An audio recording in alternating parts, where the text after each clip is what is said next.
নমস্কাৰ বন্ধু বান্ধৱীসকল সকলোকে স্বাগতম জনাইছো মই মোৰ ইউটিউব চেনেল মাইনা লাইফষ্টাইললৈ। বন্ধুসকল, আজি শাওনৰ শেষৰ সোমবাৰটোত আমি আহিলোঁ নুমলীগড়ত থকা শিৱ বাবাৰ থানলৈ, যাক আমি বাবা ধান হিচাপে জানো। প্ৰাপ্য তথ্যৰ মতে এই বাবা থান পূৰ্ব অৱস্থাত দেওপাহাৰত আছিল। ভূমিকম্পৰ ফলত ধ্বংসপ্ৰাপ্ত হোৱা পাহাৰৰ শিখৰৰ এই মন্দিৰৰ এক অংশই হৈছে বাবা থান। অসমৰ গোলাঘাট জিলাৰ নুমলীগড়ত অৱস্থিত দেওপাহাৰ বা দেওপৰ্বত।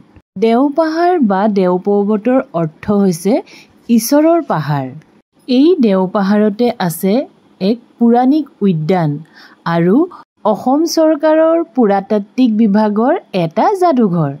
এতিয়া কওঁ এই বাবা থানলৈ কেনেকৈ নোযাব। নুমলীগড়ৰ পৰা কাৰ্বি আলং যোৱা ৰাস্তাই 2-3 কিলোমিটাৰমান ভিতৰলৈ সোমাই আহি দেখিব এখন বাওঁ চাইডে তোৰণ।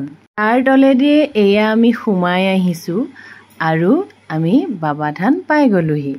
বন্ধুসকল, সোমাই আহি গজৰাজক দেখি মনটো একদম ভাল লাগি গ'ল।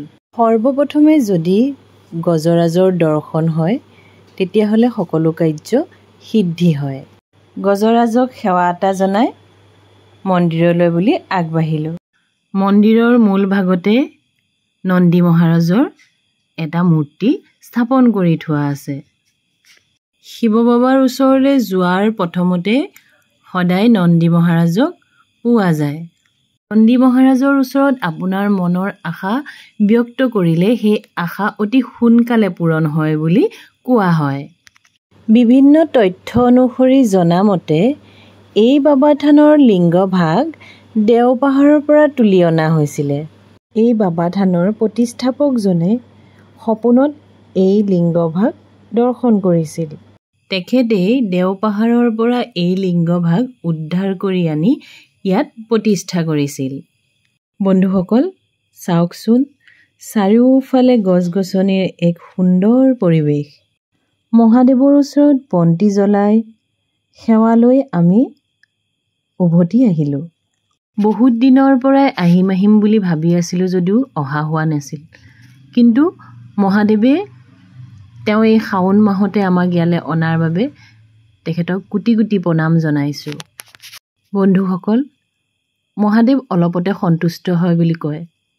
যদি স্বভক্তিৰে শ্ৰদ্ধাৰে যদি আমি এই বাবাক পূজা কৰোঁ তেতিয়াহ'লে আমাৰ সকলো সমস্যা মহাদেৱে আঁতৰ কৰিব। মহাদেৱে সকলোৰে মংগল কৰক। বন্ধুসকল, মোৰ এই ভিডিঅ'টো চাই যদি আপোনালোকৰ ভাল লাগিল তেতিয়াহ'লে লাইক কৰিব আৰু মোৰ চেনেলটো ছাবস্ক্ৰাইব কৰিব। ধন্যবাদ। হৰ হৰ মহাদেৱ।